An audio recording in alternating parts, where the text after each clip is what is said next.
우리가 앞 시간에 4장까지 살펴봤던 내용들은 이제 느헤미야와 마음을 또 함께한 백성들이 산발랏의 그리고 산발랏과 그의 일당들의 방해를 극복해내면서 정말 성벽 재건 공사를 멋지게 진행해 나가고 있는 그런 장면을 살펴보았습니다. 오늘은 갑자기 그런 공사의 내용과 마치 좀 어울리지 않는 듯 생뚱맞아 보이는 듯 어떤 이야기가 등장하냐면 백성들이 흉년의 어려움을 겪어서 빚을 냈고 그 빚을 갚지 못해서 가지고 있는 기업들도 빼앗기고 때로는 자녀들까지 종으로 팔렸다라고 하는 이야기가 딱 삽입이 됩니다. 그 내용들이 이제 갑자기 왜 삽입이 되는가 우리가 이제 그 부분을 살펴볼 텐데 그 부분을 이해하려면 먼저 5장 1절에 그때라고 시작하는 이 표현을 좀 잘 이해하실 필요가 있습니다. 지금 여기 그때라고 하는 표현을 보면 그냥 선입견적으로는 어떤 느낌이 드냐면 느헤미야가 산발랏 일당들의 그 방해를 극복해내고 성벽 재건 공사를 거의 반쯤 완공해 나아갈 쯤 바로 그때라고 하는 어떤 시점을 지목하는 것처럼 여겨질 수 있으나 그런 면이 전혀 없는 것은 아니지만 여기서 말하는 그때는 어떤 한 시점이라기보다 느헤미야가 예루살렘에 왔을 때 그때 이스라엘 백성들이 겪고 있던 큰 문제는 가장 먼저는 성벽이 무너져서 대적자들의 어떤 위험에 늘 노출되어 있다는 것이지만 그와 함께 또 어떤 문제점이 있었는지 그 한 가지를 더 드러내는 겁니다. 그러니까 이전부터 사실은 가지고 있던 문제점이죠. 느헤미야가 예루살렘에 오기 전에도 이 문제는 예루살렘 안에 유다 백성들 안에 가지고 있었고 이 느헤미야가 예루살렘에 와서 그것을 더 확실하게 보았고 이제 그 부분도 해결해 내야 되는 그런 상황인 거예요. 그래서 성벽 재건에 대한 문제를 극복해내는 한 장면들을 4장까지 살펴봤다면 이제 그것과 함께 성벽 재건 공사의 위협이 될 수 있는 내적 장애 요인이 있습니다. 이것을 이제 해결해 내는 과정으로 오늘 본문이 진행된다라고 하는 사실을 좀 볼 수 있어야 하는 것입니다. 그런데 그들이 갖고 있던 내적 문제점은 사실은 구체적으로 뭐냐면 흉년으로 인해서 먹고 살기가 참 힘들게 되었다라고 하는 겁니다. 근데 먹고 살기 힘들게 되는 이 아주 급박한 상황의 중심에 어떤 문제점이 도사리고 있냐면 예루살렘과 유다 백성들 안에 고리대금업이 지금 성행하고 있는 거예요. 그래서 고리대금업이 성행함으로 말미암아 백성들은 오히려 고통과 어려움이 더 가중되는 상황이 만들어지고 있는 겁니다.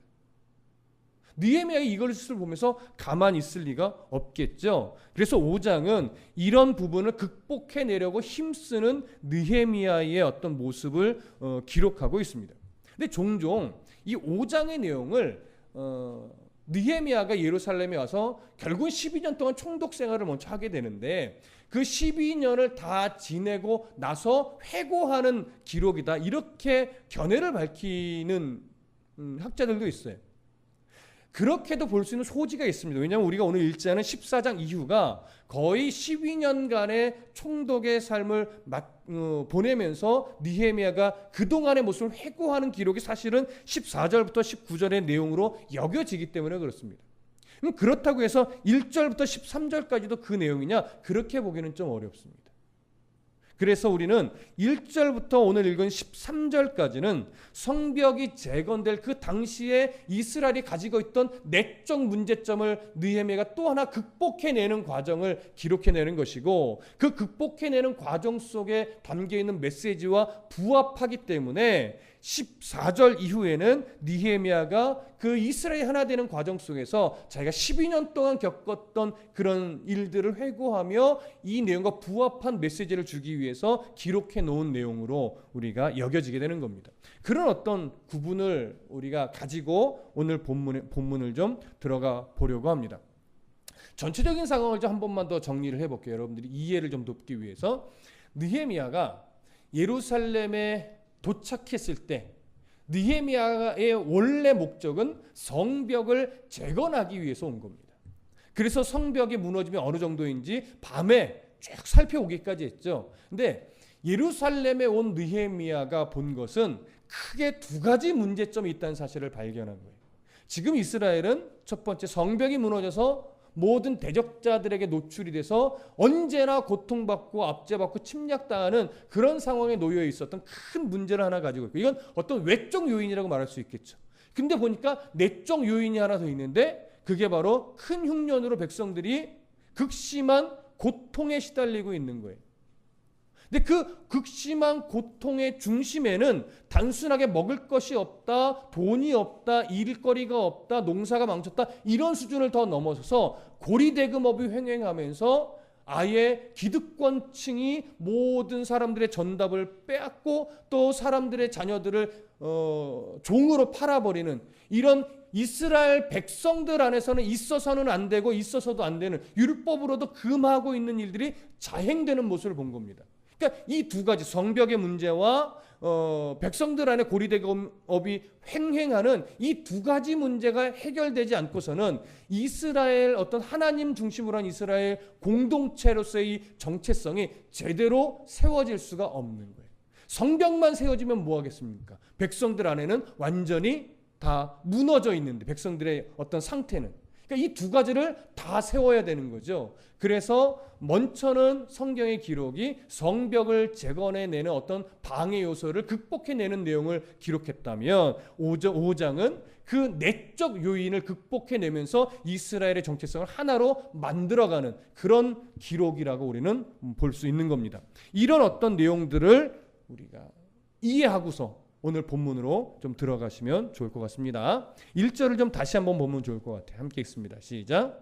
그때에 백성들이 그들의 아내와 함께 크게 부르짖어 그들의 형제인 유다 사람을 원망하는데, 자, 그때에 이 부분은 좀 전에 설명을 드렸습니다. 그런 상황 속에서 백성들이 그의 아내와 함께 크게 부르짖었다고 합니다.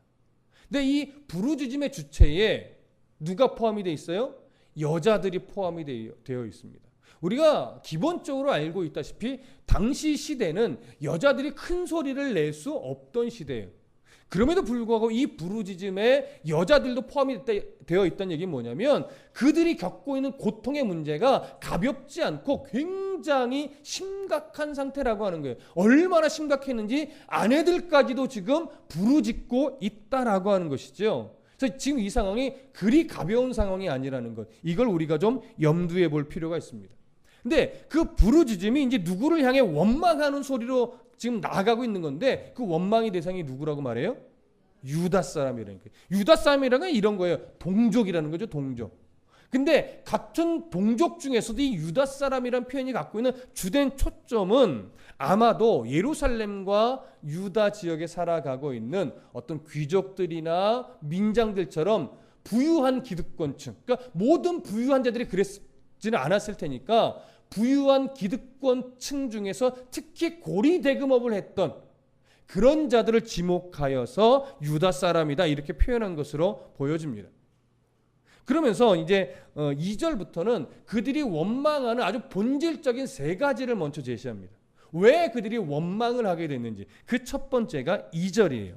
함께 읽어보겠습니다. 2절 시작. 어떤 사람은 말하기를 우리와 우리 자녀가 많으니 양식을 얻어먹고 살아야겠다 하고, 자, 이 말은 뭐냐면 어떤 부류는 너무나 가난한 거예요. 근데 이 사람들은 기업도 없었던 것 같습니다. 뭐 땅이나 밭이나 뭐 어쩌면 집도 없었을지도 모르겠습니다. 근데 이들이 뭐라고 부르짖냐면 우리가 자녀까지 많은 거예요. 기본적으로 자녀가 많다는 건 하나님부터 복을 받았다는 얘기인데, 그게 함께 먹고 살 양식이 정말 떨어져서 없다면, 오늘 먹을 거리가 없는 정도가 아니라 앞으로도 먹을 것이 있을지 없을지 막막한 상황이라면 이건 복이 될 수 없어요. 그렇죠? 그래서 자녀가 많은 사람들이 뭐라고 외치냐면 우리가 양식을 좀 얻어 먹어야 되겠다 이거예요. 그러면 이 상황을 좀 생각해 보셔야 돼요.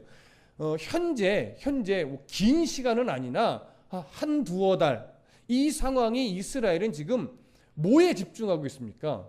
성벽 재건 공사에 모두 투입이 더 집중하고 있었던 거예요. 중간중간에는 산발랏 일당들의 공격에 대비해서 뭐 보초도 쓰고 무기도 들고 경비도 쓰고 이런 상황이었었단 말이에요.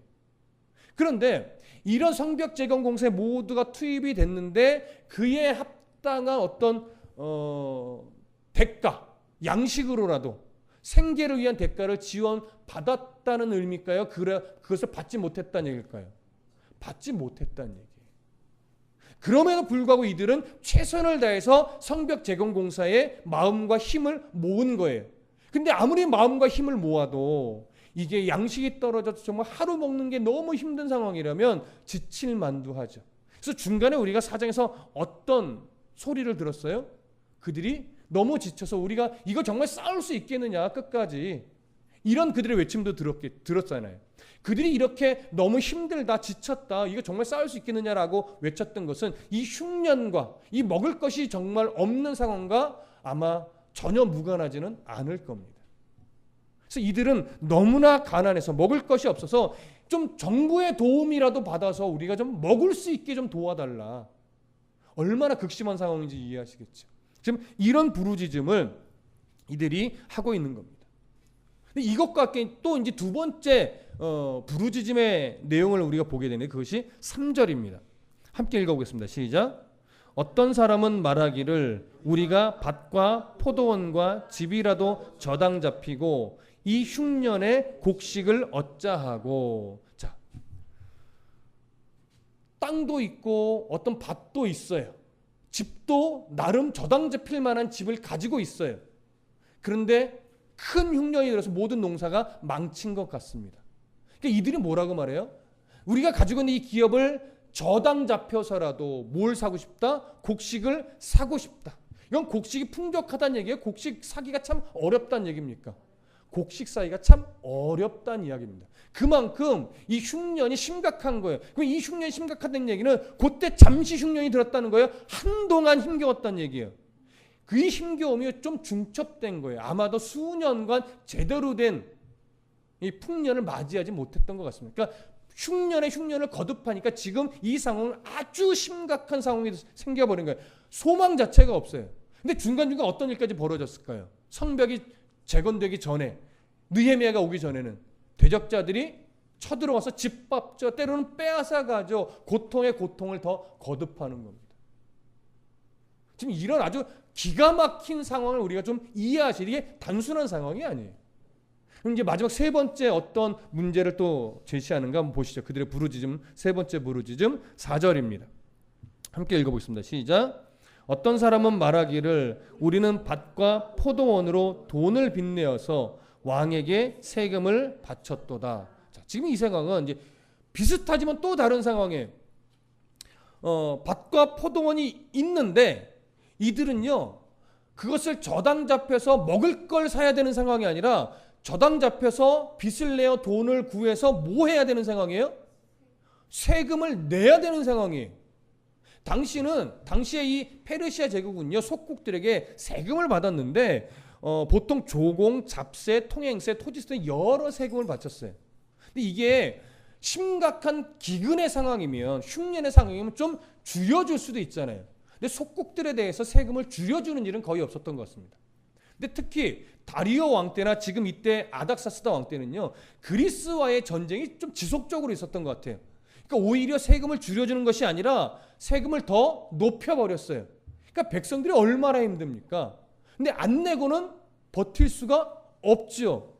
그러니까 먹고 사는 것도 너무 중요한데 일단은 세금을 안 바치면 살아날 수가 없으니까 모든 재산을 저당 잡혀서 어떻게 해요? 세금을 내는데 급급한 상황까지도 벌어지는 거예요.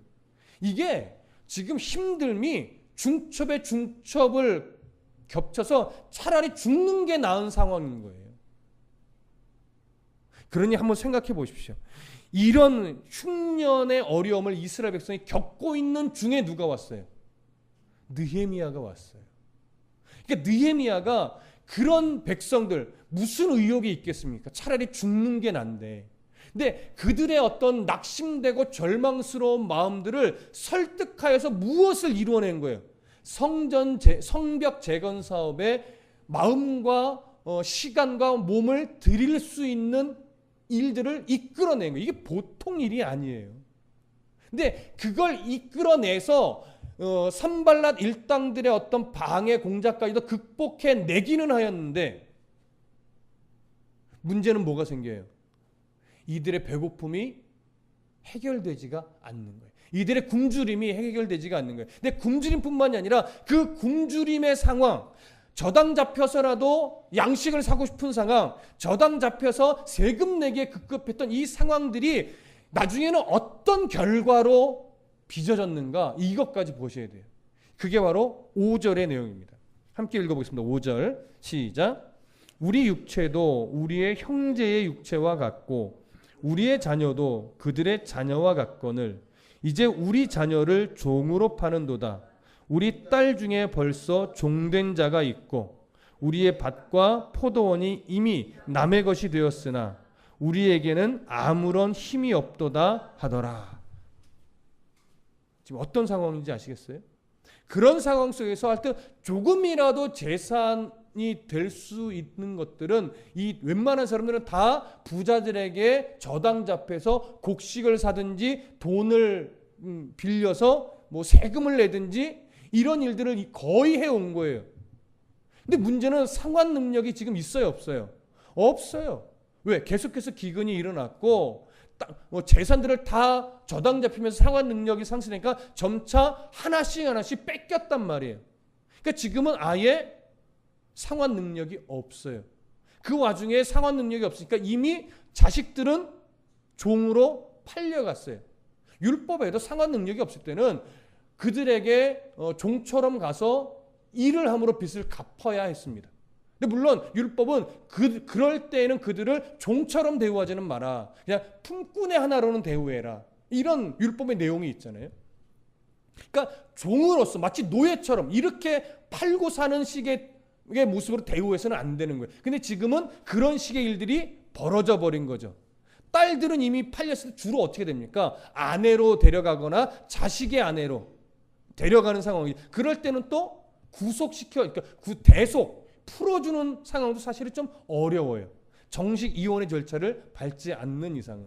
근데 이런 어떤 심각한 상황들이 벌어졌는데 이들의 절망적인 하소연은 어디서 드러나냐면 5절 끝에 이렇게 말해요.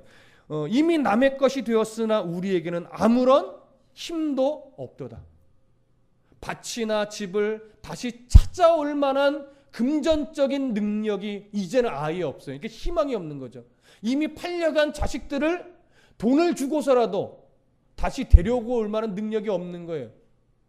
자기들도 능력이 없지만 기업 물을 자의 역할을 감당해줄 친척도 없는 거예요. 왜? 그들도 힘들거든요. 그러니까 이건 사방이 다 막혀있는, 우겨쌈을 당한 그런 상황에 지금 이들이 놓여 있는 겁니다. 이런 상황을 지금 느헤미야가 바라보고 있어요. 이런 상황이 근데 동족들이, 부자들이, 기득권층이 무엇을 했기 때문에 이런 일이 더 심각하게 벌어진 거예요? 고리대금업을 이들이 했기 때문에. 그래서 더 큰 상황이 벌어진 겁니다.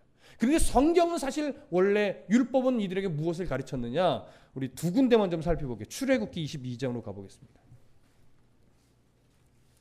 출애굽기 22장. 출애굽기 22장 25절.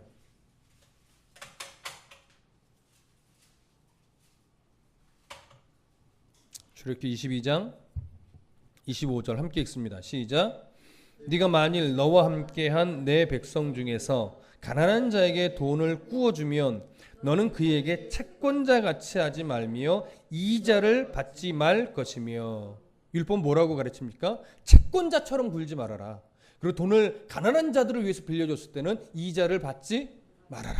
한 구절 더 볼게요. 레위기 25장으로 갑니다.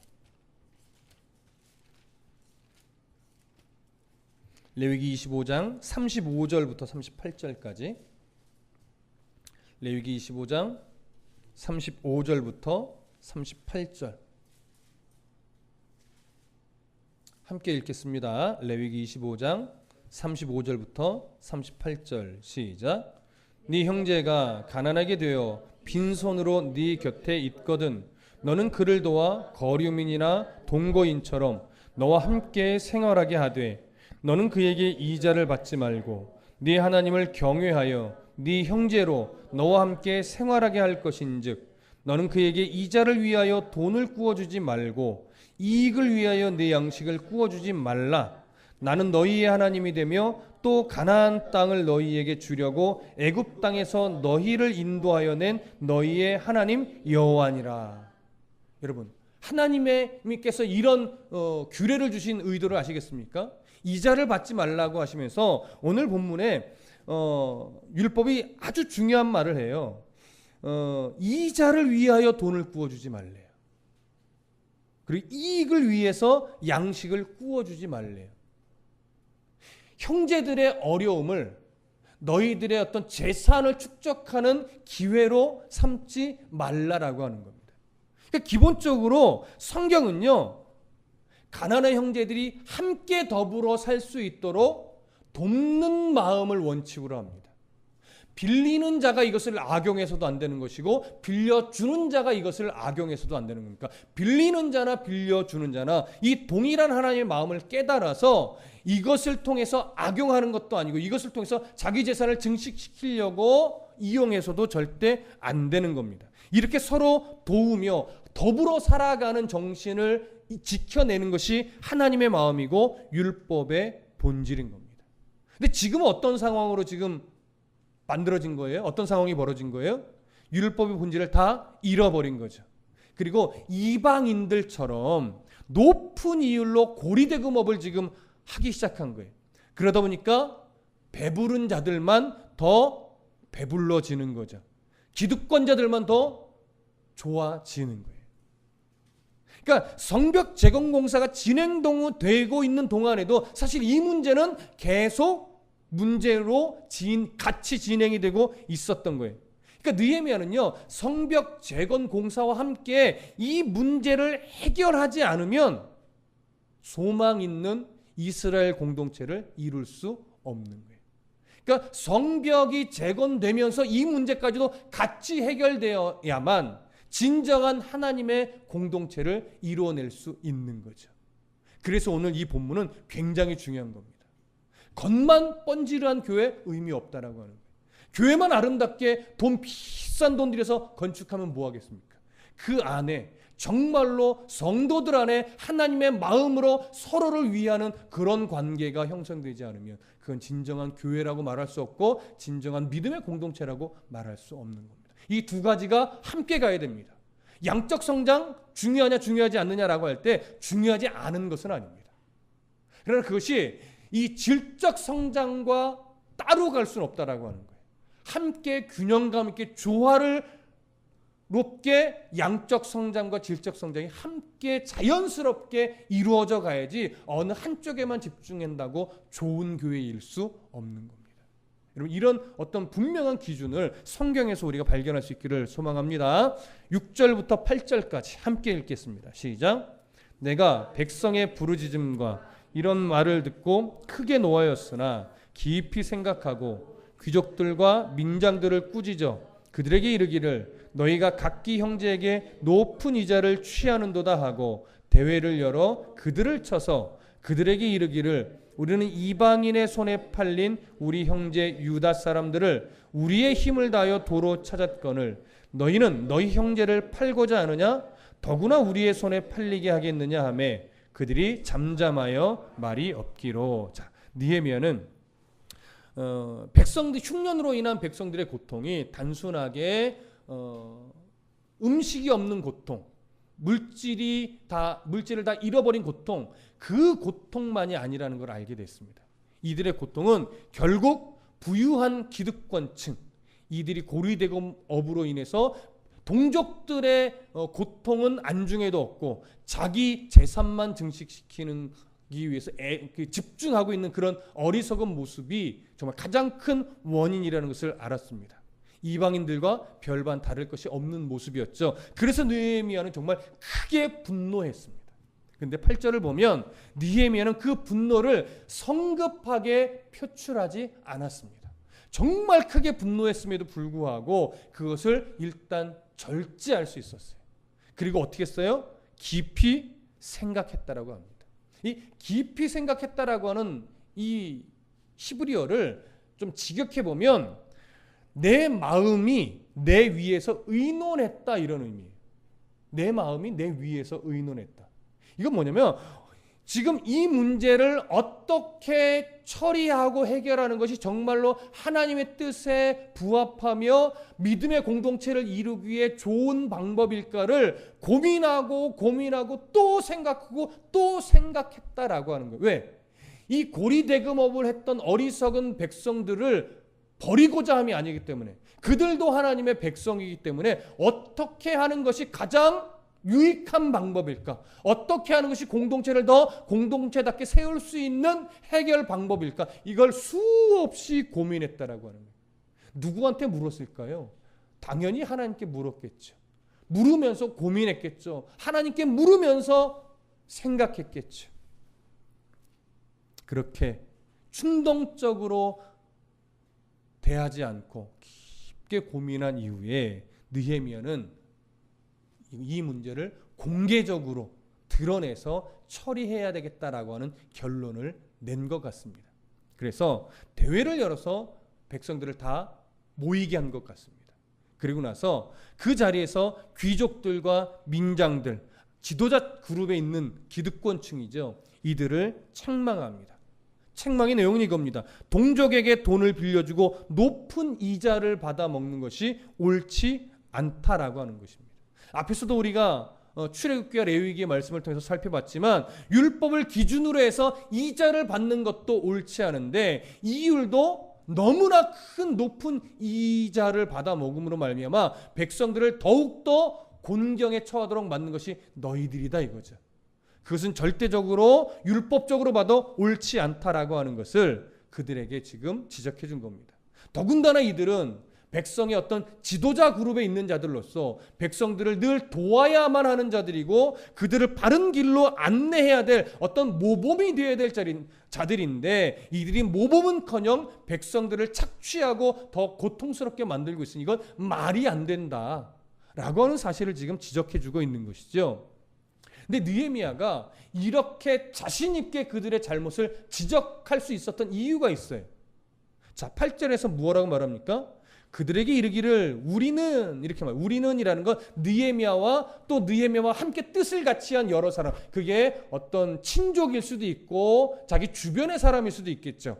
우리는 이방인의 손에 팔린 우리 형제 유다 사람들을 우리의 힘을 다하여 도로 찾았거늘 이렇게 말합니다. 그럼 저를 보세요. 이 표현이 무슨 말이겠습니까? 느헤미야가 예루살렘에 와서 큰 두 가지 문제를 발견했을 때 성벽 건축에만 온 정신을 쏟은 것이 아니라 또 한쪽으로는 자기와 뜻을 같이 한 사람들끼리 돈을 모아서 노예로 종으로 이방 사람들에 팔려간 사람을 어떻게 해요? 도로 찾아오기 위해 힘을 썼단 얘기예요. 한 사람이라도 더 찾아서 자유를 주기 위해. 여러분 놀라운 겁니다. 이런 일을 해왔다는 걸 사람들이 몰랐을까요? 보고 있죠. 알죠. 소문이 안 날 수가 없죠. 그렇게 해서 자유를 얻은 사람들이 가만히 있었겠냐고요. 어떻게 내가 자유를 얻어서 올 수 있었는지 그들이 얘기했겠죠. 사실 많은 사람들이 알았을 겁니다. 오랜 기간은 아직은 아니지만 그래도 느헤미야가 어떻게 백성들을 위해서 애를 써왔는지 사실은 알죠. 그런 것들 때문에 우리는 이렇게까지 유다 백성들을 찾아오려고 애를 썼는데 너희들은 지금 뭐 하고 있는 거냐? 너희들이 그렇게 동족들에게 높은 이자를 받아서 그들을 더 곤경에 처하게 만드는 것이 옳으냐? 이 얘기를 하는 겁니다. 더군다나 우리는 이렇게 이방인에게 팔린 동족들을 찾아오려고 몸부림치는데 너희는 거꾸로 그들을 도와주지는 못할 망정 종으로 니들이 팔아먹고 있느냐? 이게 말이 되느냐? 라고 이야기를 하는 거죠. 결국 8절 끝머리에 보면 그들이 잠잠하여 말이 없었다라고 합니다. 여러분 잠잠할 수밖에 없죠. 무슨 말을 이들이 하겠습니까? 왜요? 율법을 모르는 게 아닌데. 느헤미야가 어떻게 지금 이스라엘 백성들을 도우려고 애써오고 있었는지 모르는 바가 아닌데. 그렇기 때문에 그들은요. 아무 말도 할 수 없었던 거예요. 느헤미야는 말로만 떠들던 자가 아니기 때문에 그렇습니다.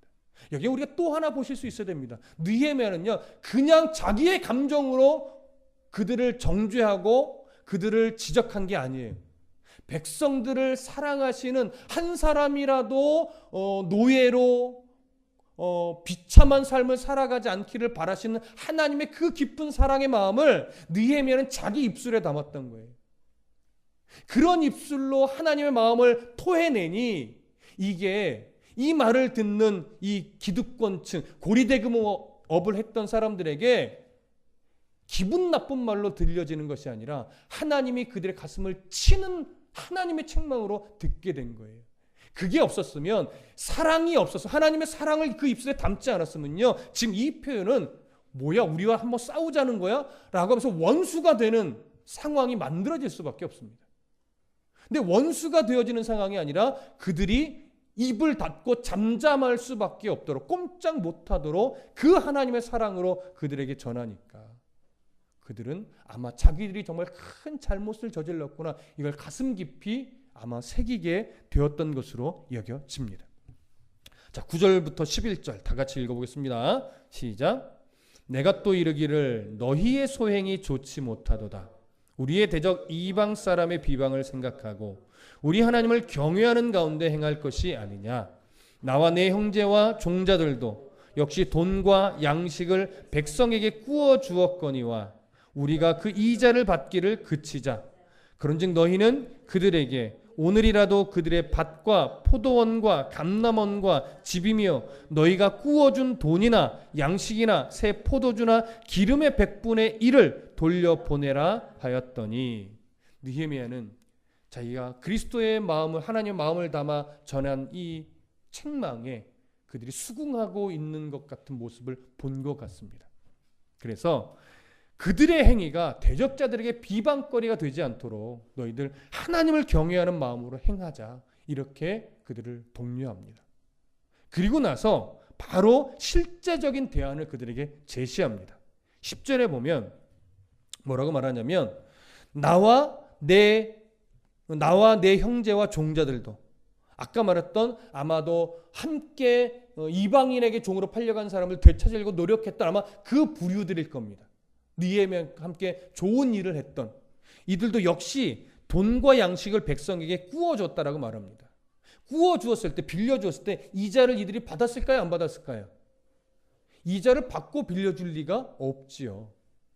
율법에 명시된 대로 이들은 그들을 돕는 마음으로 그냥 빌려줍니다. 이자를 받지 않았습니다. 그래서 말하는 겁니다. 뒤에 우리가 그 이자 받기를 어떻게 해요? 그치자. 나도 받지 않아 왔다. 그러니 너희들도 이제 이자를 다시 받으려고 하지 말자, 이 얘기를 하는 거죠. 그러면서 이제 중요한 요구를 합니다. 여기서 그치지 않습니다. 11절에 보니까 그런즉 너희는 그들에게 오늘이라도 그들의 밭과 포도원과 감람원과 집이며 너희가 꾸어준 돈이나 양식이나 새 포도주나 기름의 100분의 1을 돌려보내라, 이렇게 말하는 겁니다. 무슨 말입니까? 상환 능력을 상실했다는 이유로 그들에게서 뺏었던 모든 기업들, 그거 다 다시 돌려주자는 거예요.